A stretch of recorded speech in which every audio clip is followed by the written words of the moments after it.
월요일부터 코스닥 증시가 묵직하게 마이너스 2%까지 갔다 오면서 상당히 긴장되는 시장이었습니다. 다행히 한번 떨어진 뒤에 삼성전자와 함께 외국인의 추가 하락 의지가 없어서 아래 꼬리를 달게는 했지만 여전히 현재 증시가 또다시 불안한 흐름을 보이고 있습니다.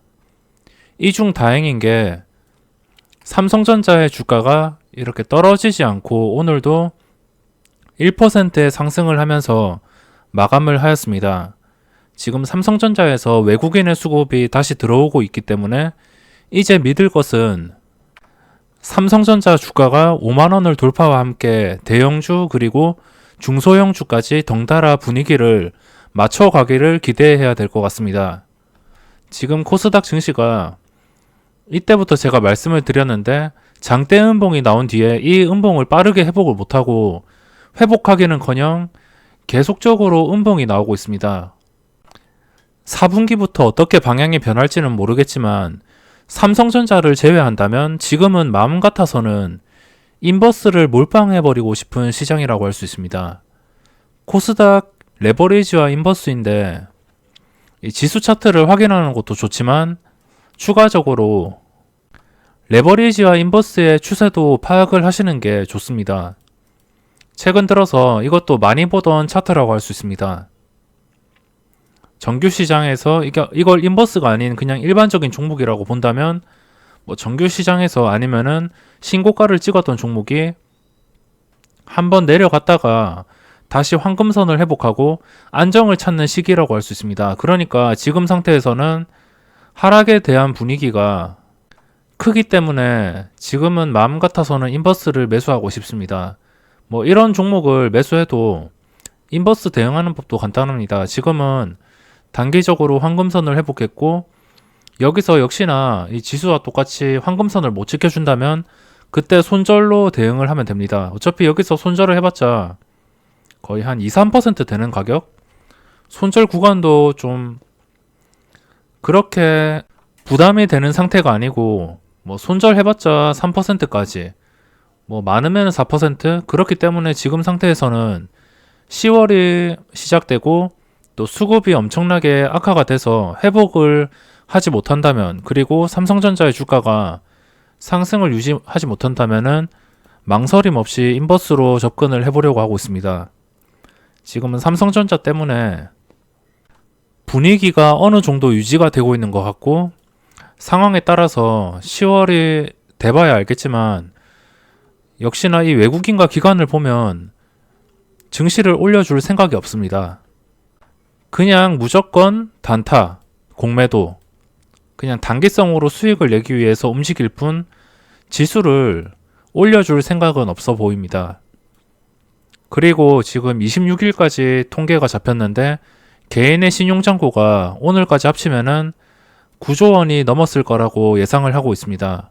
이틀 뒤에 보면 알겠지만 지금 개인들의 신용잔고가 코스닥은 계속적으로 늘고 있고 코스닥으로 보는 게 좀 더 편합니다. 지금 코스닥 보면 개인의 순매수이긴 하지만 분명히 신용매수가 들어왔을 것이고 내일까지 통계가 오늘 날짜까지 나온다면은 9조 원이 넘었을 거라고 예상을 하고 있습니다.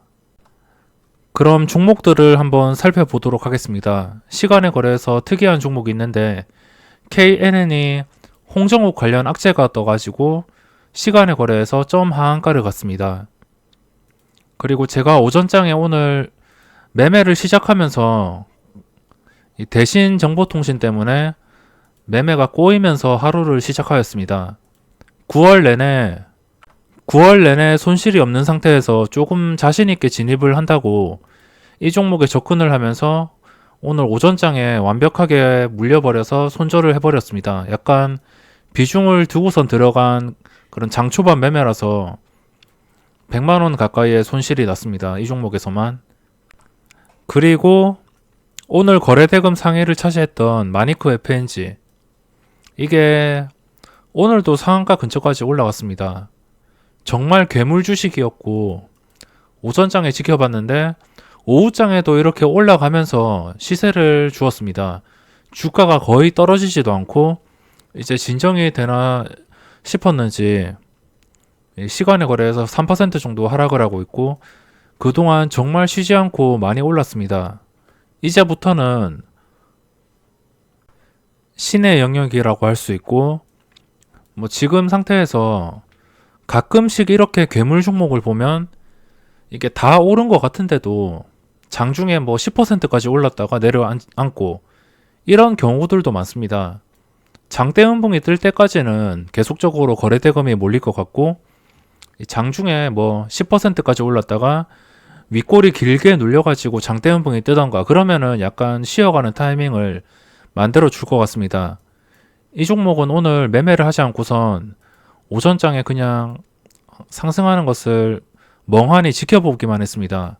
이게 보합에 시작을 했는데 27%까지 그냥 쉬지 않고 올라가는 것을 보고 계속 가지고 계신 분들이 너무 부러웠습니다. 이 종목은 너무 아쉽기도 하고 다음에는 꼭 이런 종목을 제대로 잡겠다고 다짐을 하고 이거는 보내줘야 될 것 같습니다. 그리고 라닉스가 오늘 좀 예상대로 흘러가지 못하고 장대음봉으로 마감을 했습니다. 10% 정도 떨어졌는데 장중 내내 계단식 하락으로 반등 한 번 없이 이렇게 마감을 했습니다. 이게 여기서 한 방에 10,000원까지 올려줄지는 모르겠지만 이미 여기서부터 10,000원까지 12% 이상 격차가 났습니다. 중간중간에 이거 좀 싸게 사볼까 하다가 회복하는 시점이 몇 번 있었습니다. 그래서 이 회복하는 시점에서 들어온다고 들어왔다가 바로 내려서 손실이 났고 이제 이 종목은 10,000원 근처까지 다시 오늘 고점 그냥 9,700원까지 회복을 못한다면은 계속 떨어진다면 사야 될 이유가 없기 때문에 다시 올라오기를 기다려야 될 것 같습니다. 미스터 블루랑 느낌이 완전 비슷하고 미스터 블루도 10,000원을 찍은 다음에 이런 식으로 거의 8,500원까지 8,600원까지 왔다 갔습니다.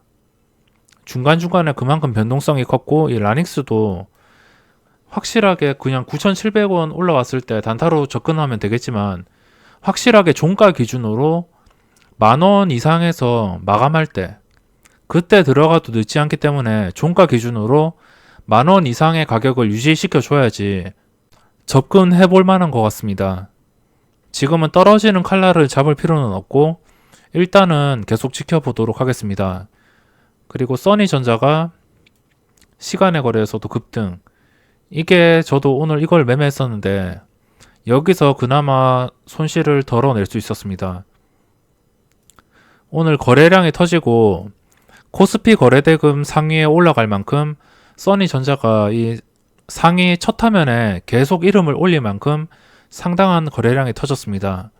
대형주들을 다 제치고 써니전자라는 종목이 이 코스피 거래대금 상위 종목에 올라왔다는 것 자체가 요즘 시장의 상태를 보여주는 것 같습니다.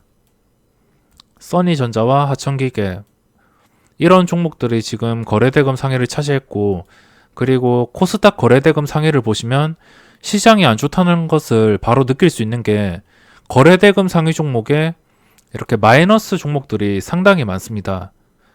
S모는 2번 하한가를 갖고 마이너스의 종목들이 이렇게 거래대금을 차지하고 있는 것 자체가 좋지 않습니다.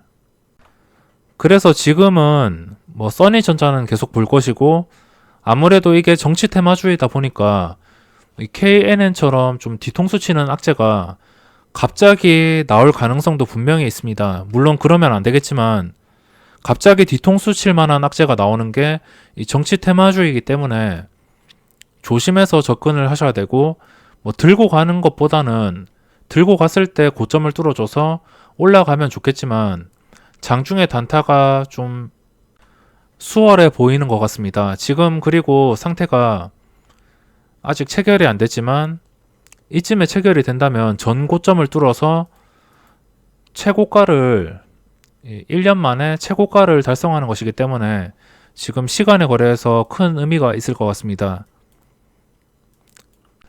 그리고 많은 분들이 관심 있게 보는 삼성전자와 동진세미캠 이거 두 개를 보시면 동진세미캠이 오늘 외국인이 나갔습니다. 이거는 거래원을 안 봐도 딱 뻔한 것이고 이 8만주와 그동안 들어왔던 메릴린치가 나갔다고 보시면 됩니다. 실제로도 이 거래원에 메릴린치 매도가 찍혀 있고 보통 외국인이 지금 동진 세미캠의 상태는 외국인 쪽에서 공매도가 안 나오면 다행입니다. 공매도가 안 나온다면 주가가 방해를 받지 않고 다시 고점을 뚫어주겠지만 공매도가 나온다면은 상당히 힘들어질 수 있습니다. 뭐 공매도야 꾸준히 나오고 있긴 하지만 이때처럼 뭐 수십만 주의 공매도 이런 엄청난 공매도가 나온다면은 분명히 주가 상승에 영향을 받을 수 있기 때문에 지금 동진 세미캠 상태는 기관들을 위주로 움직인다고 보시면 되고 기관 쪽에서만 수급이 계속 들어온다면 고점을 뚫어줄 가능성이 높은 것 같습니다.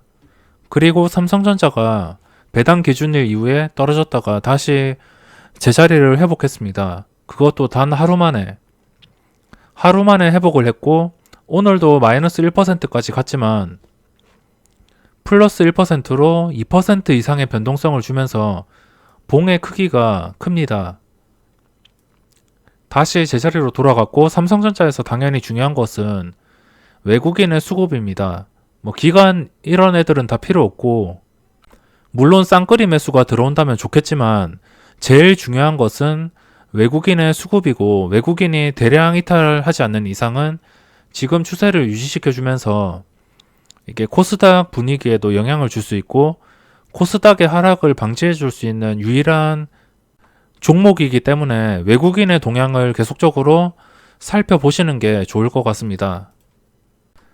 저의 대응 방법은 삼성전자는 이제 오늘 완벽하게 반등을 했기 때문에 여기서 만약 다시 주가가 48,000원까지 내려간다면 더 이상 탄력을 못 받고 외국인의 매도와 함께 48,000원 밑으로 내려간다면 그때 매도를 할 생각입니다.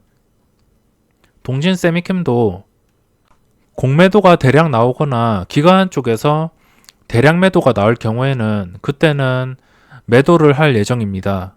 지금 상태에서는 계속 지켜볼 것이고 그리고 내일 단타 칠 종목이 지금 시간의 거래에서도 반응을 주고 있는데 써니전자가 아까 두 번 체결이 되었는데 4,400원에서 체결이 되었습니다. 고점을 그냥 뚫어준 상태에서 체결이 되었고 시간의 거래에서 이 고점을 뚫어 주었기 때문에 개인 투자자들의 매수세가 상당히 많이 몰리고 있습니다. 이것도 뭐 내일 무턱대고 시초가에 진입을 하진 않겠지만 시초가 이후에 주가가 떨어진다면 다시 회복할 때 저 같은 신규 진입자에게는 기회가 될 수 있습니다. 그래서 내일 시초가 상태를 보고선 접근을 해야겠습니다. 고점을 뚫어준 상태이기 때문에 내일도 이 정도 거래량 이상이 나올 거라고 예상하고 있고 써니전자와 그리고 사마 콘텐서를 보고 있습니다. 사마 콘텐스가 이 5만원 이 호가 단위가 변하는 구간 근처에 왔는데 주봉과 월봉을 보시면 주봉은 황금선을 회복했고 그리고 월봉은 하락이 멈춘 다음에 상승을 하고 있어서 뭐 지금 차트로는 의미가 없습니다. 주봉이 황금선을 회복했고 더 이상 하락이 나오지 않고 5만원을 반짝 회복해주는 그런 매수세를 틈타서 단타로 접근을 해볼까 생각을 하고 있습니다. 근데 예전처럼 좀 재미있는 변동성을 줄 것 같지는 않아서 빠르게 먹고 나오는 방향으로 잡아야 될 것 같습니다. 뭐 만약 5만원을 뚫었다가 다시 안 내려가고선 강하게 버텨준다면은 계속적으로 가지고 가볼 셈입니다. 상황에 따라서 스윙이 될 수도 있고 단타가 될 수도 있고 그런 것 같습니다. 가끔씩 올라오는데 22%, 뭐 8%이 종목이 10만원까지도 갔었습니다. 보시면 올해가 아니고 작년에 10만원 하락이 끝나고 단기적으로 좀 먹을 자리가 나오지 않을까 생각을 해서 이 종목도 지켜봐야 될 것 같습니다. 그리고 NC소프트도 더 이상 하락을 안 하고 있고 이게 다들 아시겠지만 리니지 모바일2 관련주로 최근에 주가가 신고가를 찍었습니다. 이게 개인들도 잘 모르게 신고가를 이렇게 찍었습니다. 그리고 55만원까지 올라갔다가 더 이상 하락이 나오지 않고 아래 꼬리가 강하게 나오길래 여기서 뭐 하락해봤자 뭐 별로 안 됩니다. 하락해봤자 51만원? 여기서 51만원이라 하면 거의 2% 정도이기 때문에 뭐 이것도 보고선 시장 분위기가 삼성전자가 무너지지 않는다면 그냥 며칠 스윙하는 목적으로 단타 칠 만한 종목은 아니기 때문에 그냥 며칠 들고 간다 이렇게 생각하고 이 저점을 깨면 빠르게 손절하는 방법으로 대응을 한번 해볼까 합니다. 이렇게 종목을 살펴봤고 뭐 무리하게 추가를 하지 않고 10월 시장 어떻게 될지 모르겠지만 10월에도 상당히 복잡한 시장이 될 것 같습니다. 그럼 영상은 여기서 마무리하도록 하겠습니다.